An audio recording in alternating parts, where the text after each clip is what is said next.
Welcome and thanks for joining us on the F-Word, where we put myself and a guest's knowledge and I guess confidence as well to the test in a bit of a head-to-head challenge to predict the consumer response to a recent buzzworthy ad that's come out, a recent campaign that's got people talking. We're not only seeing how that ad has performed, whether it's a hit or a miss, but also whether our hunches, our guesses are hits and misses too. So always good pressure. I'm joined by our co-host and what I like to call the voice of the consumer. Hello, Caitlin. Hello, Sam. Lovely to see you. And she will be sharing the actual results as we go through. So before we take a look at this week's ad, and it's a good one, and talk about its effectiveness, first let me bring in this week's guest.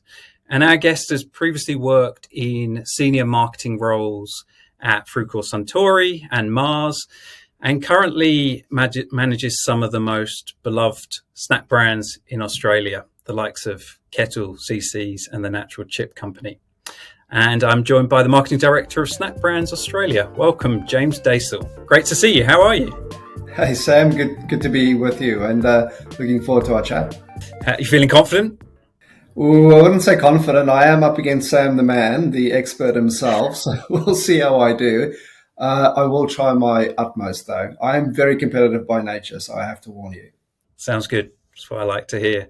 And of course, you work with some absolutely great brands and produce some great campaigns without revealing any, I guess, trade secrets. What's keeping you busy at the moment? It is an interesting time in our business at the moment. We are working towards a couple of launch windows, so some really exciting NPD coming across the portfolio. So I won't just reveal the brands just yet, but we're working on some big things that will hit the market shortly. Along with that, planning ahead and looking at the next couple of years across all of our brands. Fantastic. And I know you're a big believer in research and bringing the consumer response. So I guess it can always surprise and amaze us with the actual feedback consumers have.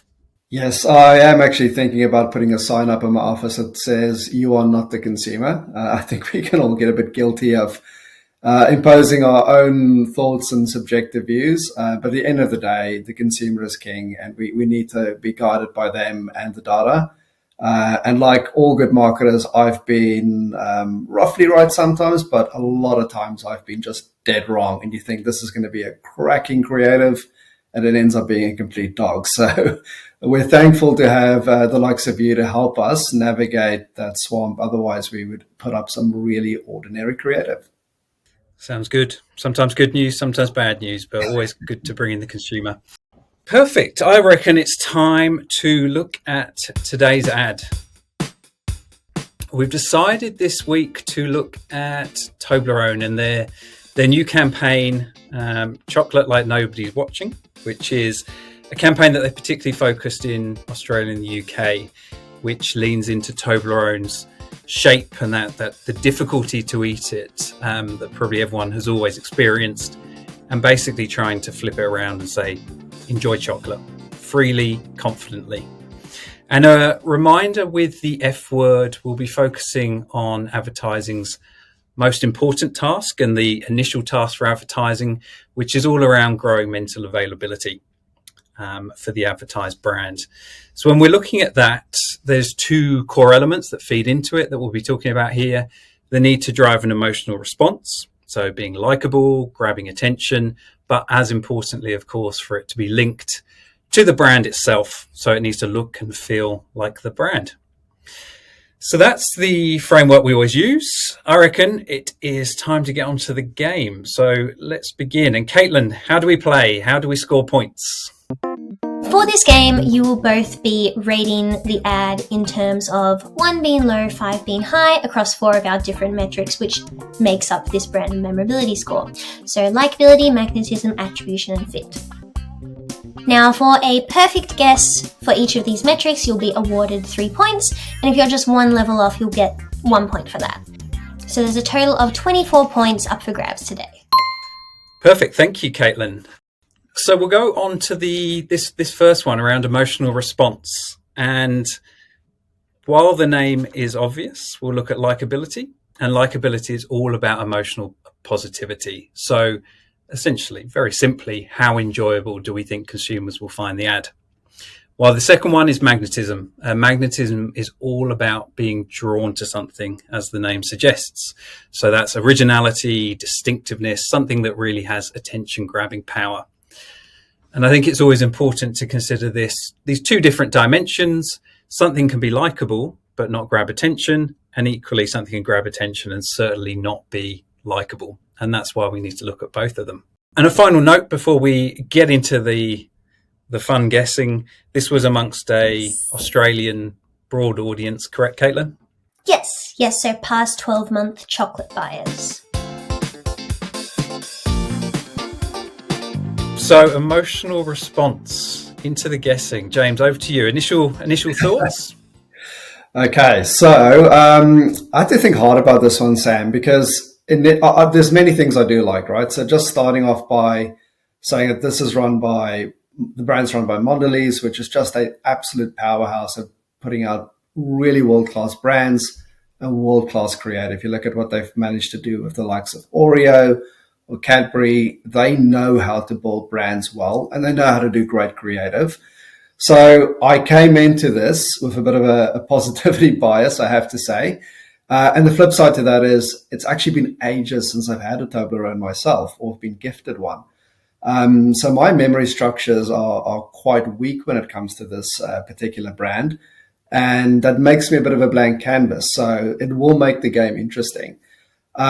I liked the music and the way it was edited and the allure that it brought into the ad. I thought it was certainly very captivating. But I have to say, the more you watch it, there is this sort of tension building between the enjoyment and the funniness of how these individuals are eating it. And it's quite a wide cast net in terms of representing all sorts of scenarios of how people might enjoy their Toblerone in a unique way. But there is probably something inherently primitively wired into us about seeing other people eat something and eating it in a particularly graphic or disturbing way that you might find just something grating about it. So for things like the music, the edit, the fact that it was well coded and all of that, I think the overall enjoyment's quite high, but I think they will lose a few points for those people that might be off-put, seeing people, I don't know, chew with their mouths open and being so frivolous with it. So I'm gonna start with maybe a 4 on likability. Okay. And I'll let you go with magnetism at the same time. Right. So in terms of magnetism, similar thinking around it overall. It is something, I think they have a real insight into the chocolate itself and how people engage with it. So therefore, there is something that draws you into it. With the amount of different scenes they cover, I think it might lose a bit of magnetism. If it was executed perhaps in a more clear-cut way, like you see the Trust the Twist campaign from Oreo as an example, where it's a single scene, easy to convey the insight and tension and get that comprehension, I think it would have scored higher. But because there's so many things you need to process, I actually think they might lose a bit of points with magnetism. So I'm going to go for a 3 on magnetism. Mm-hmm. It's a nice guess. I like this when I have maybe a slightly different opinion, because it's very easy for us to. We're in a bit of a marketing bubble. We can often have the same opinions, which again is why research is so important. So I think, and I'll probably talk more about the magnetism, but I think it's a highly original ad, particularly within the category. So it's very attention grabbing, but I think that'll be both in a positive way in terms of unique, distinctive. But I think a lot of people are going to find it a bit annoying and irritating as well, just because of a number of factors. Actually, close-ups of people eating can be a bit ick for some people, particularly the way that they're eating it. The voiceover at the end, I didn't hear it on the first time, but the second time I noticed that the narrator was eating Toblerone as well. And I think that combination of things, as well as the characters, there's a lot of diversity there, which is great. But I think it's very much it's quite a modern urban look to everyone. And again, if you just think about the average Australian, maybe these characters feel a bit removed from them. And I think there's some of those elements that are going to create the larger than life of it might be a bit off-putting for some people. So for magnetism, I'm going to go very strong. I'm going to go with a 5 because of the fact it's so unique, distinctive, and it's also I think there will be annoyance as well. Because of that annoyance, I think that likability, I like the ad overall, and I think it's a really good way of bringing Toblerone's uniqueness to life. But I think some people, because of it being slightly off-putting, I'm not sure it'll be aspirational. I think we'll probably see average likability. So I'm going to go for a 3. Okay, shall we see what the consumers thought? Let's do it. The big moment. There are your scores in comparison. Very interesting results. So you both touched on some really key kind of things. Obviously, the ad was very, very unique and distinct, so that really standing out. Like you said, James, it had a wide variety of people. It had all these different occasions to really draw attention. But on the flip side, that also did generate this kind of irritation, like you both touched on. Not everyone loves to see people shoving chocolate in their mouth, or that end kind of voiceover of the man with his mouth filled. So some people thought, if we have a look at some of the verbatim, some people found that the characters, yes, they did feel a little bit posh. They didn't entirely gel with the average Australian consumer there. I personally quite liked this Toblerone ad, so I was a little bit shocked to see likability taking a dip there. But again, as you both touched on, people just couldn't get over the shoving of the chocolate in people's mouths and that muffled talking. In terms of likability, firstly, Sam, you were a bit closer to the mark, so that's going to award you 1 point there. And magnetism, you were spot on, and unfortunately, James, just teeny weeny bit out there. And this leaves us on 0 and 4 for Sam. But there's still round 2 to come, James, so you've got time. You still feeling competitive, James, or? Well, this is only increasing the level of competitiveness. It's when you're chasing the game, it's when you play harder, Sam. There we go. Great. That's a quote. Consumption shots can be quite important for food advertising, and you'd know that, James, but I think when it is over the top, particularly when you've got elements like the Lady and the Tramp moment between the two on the bus, it just gets a bit too visual. So I think that's probably come through and limited that likability. I think so, and the other good point is that you raised, Sam, is just the way it's produced. It was an interesting comment, Caitlin, to see the verbatim around it being a bit posh and highbrow. I got the sense it seemed like it was clearly made as a global ad that could be rolled out into any market. Hence, smart move to have a very diverse cast around it. It just makes it more applicable to more markets. The downside is, I don't know whether Toblerone wants to move away from being known as an iconic Swiss chocolate, which, as far as I can see, is normally a very positive credential. You can see it seems like it was filmed in Europe based on the architecture and the background. But if it's mostly being deployed in the UK and Australia, perhaps it's a bit of a test market. You're kind of caught between, do you celebrate the heritage of the brand and what it is? Or do you double down and make it a global ad? It gets a bit of an American feel in a way, which is quite interesting. And for the wider Australian market, I can see that could lose you some points. 100% agree. We forget how large a proportion of Australian and US, UK consumers are outside of the metro urban area, where to be honest, most ad agency people come from. So that's not to say negative towards the ad or agencies more broadly, but again, we are in a bubble to some extent. Let us move on to round 2.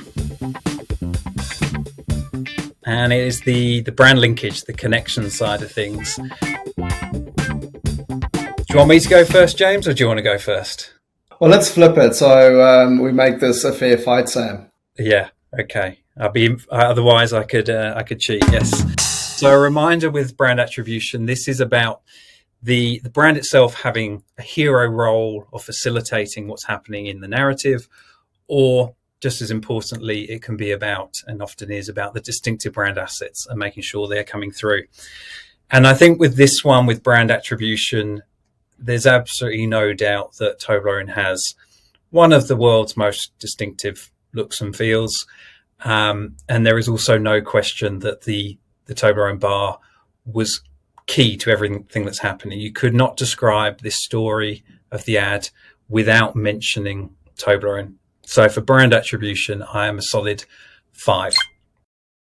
For brand fit, and brand fit is all around, do the ideas, the impressions that are being delivered feel compatible with the brand? I am probably much lower on this one, probably down at a 2 or a 3. Let's go with a 2, because I think that some of the things that we saw in the first part and the first round, those issues around a bit of irritation, feels quite far removed from what Toblerone currently is. A slightly more sophisticated Switzerland feel to things, the mountains. These people and what they're doing, I think, is not the strongest fit. So I'm a bit lower on that aspect. How about you, James? Yeah, this is an interesting one. Again, as somebody who hasn't really engaged with the brand very recently, I found this interesting. What is my memory structures about the brand, and what do I think a wide-ranging Australian audience would think? I completely agree. It was beautifully coded. The product is the hero. I think they did an excellent job. So brand attribution is definitely a 5. They even had believe it was an octopus tentacle in the shape of a Toblerone. So you cannot miss this very distinctive product.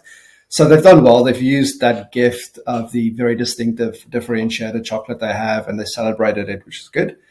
As for brand fit, if my assumption would be correct, that I think it's traditionally been a brand that might have celebrated its heritage, its link to Switzerland and craftsmanship, definitely would have been, I'm assuming, would have been associated with gifting, because this is the chocolate you bring back for the airport for a loved one, isn't it?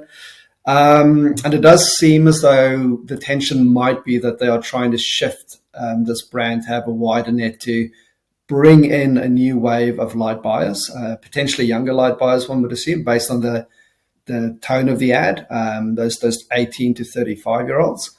If that is the case, you will definitely have friction with brand fit. So some people would think, well, this is my idea of a Toblerone. This is nothing like Toblerone. If you're a younger consumer who might not even have tried it, you haven't been penetrated by the brand, you might go, yeah, I don't know any better. It might be okay. I guess it fits. So I think your guess of 2 is astute, but I'm not gonna sit right on top of you. I'm gonna be a little bit more challenging and say a 1 on brand fit, just assuming that the bigger portion of that group that it's been tested with would not see this as a natural fit to the brand. And that is a fantastic point. When a brand is trying to find a slightly new territory and open up to a broader, younger audience, the importance of brand attribution becomes very much essential. So if you have that attribution, everyone thinks this looks like the brand, then it's fine if fit is a bit lower down and you can reposition a bit. So really important point. Okay, Caitlin, how are we looking? So, some interesting results. So you both touched on some really, really key points. So firstly, in terms of brand attribution, the chocolate itself, we can see people talking to, there was just loads of chocolate in the ad. That key triangle shown in every single scene to really ensure you knew this brand or you knew this ad was about Toblerone. As you said, James, this didn't entirely fit with everyone's expectations though. I personally was quite surprised on this one. I am a Toblerone lover, and I thought this ad perfectly fit what I thought of them. But maybe I am part of that other group that you mentioned, James, where I haven't been as exposed to the different communications that kind of promote how premium the brand is. That's a very interesting point, of very distinctive for Toblerone, but maybe starting to go into the territory of other more fun out there younger brands. So a risk associated with that. Yeah, it certainly, I believe they probably, look, this is Mondelez, right? So they would have done excellent research, that you would assume there's a lot of hard work from brilliant people across the globe involved in this. I think there's something there. I think the challenge of this platform is, how do they make this very ownable? And this can only be done by Toblerone. I think making it about the chocolate is one way, and I think they've done that brilliantly.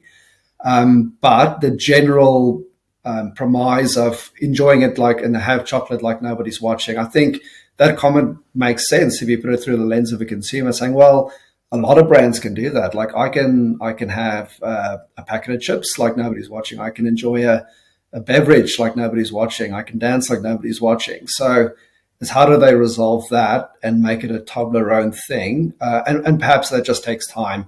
This is a new platform. It's a new direction they seem to be going in. But there is probably an inherent risk that this de-premiumizes, unless that's what they want to achieve and have more of a democratized brand. I do also wonder whether for some people it identifies a barrier for them to buying Toblerone as well, because it is difficult to eat. I think it's always great when a brand kind of embraces that, but of course there are pros and cons to it. Okay, end of round 2. Very well done, James. Let's see how the scores are looking. So, obviously you both touched very clearly on that strong brand attribution, so a full 3 points for you both there.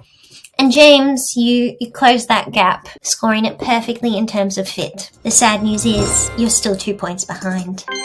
And I'm very sorry. It was a good catch up though. It was a perfect score in round 2 that maybe you could argue should deserve more points, but unfortunately in this game, in the F-Word, it doesn't. We could use a sporting analogy. If this was a try scored right at the end of the game, I missed the conversion and lost the game. When we looked at how Toblerone performed overall in terms of branded memorability, we can see that, of course, this emotional response was really, really high. So that's scoring a 5 there. In terms of brand linkage, scoring a 3 there. So midway, again, a little bit of that tone, just not feeling like what people would expect to see from the Toblerone brand there. This is why you are good at what you do, sir. Well, I like to think I'm not. I want to be surprised to really show the power of research. But yes, this was I really personally I kind of found this ad fascinating. So it's good to see some of the hunches were matched with the research. Well, thank you very much, James. That is a wrap for the game. Commiserations. Maybe we can have you back in the future for round 2. I think it's the only solution here is a rematch at some point in the future. And thank you again for your time. And rest assured there will be a Cubery t-shirt winging its way to you in the very near future. Nothing but grateful, Sam. Thank you so much for having me. Thank you very much. Speak to you soon. Cheers. Fantastic. And to our listeners, let us know your thoughts about the ad in the comments and whether you disagree with our opinions. Of course, please subscribe to the channel and give this video a like.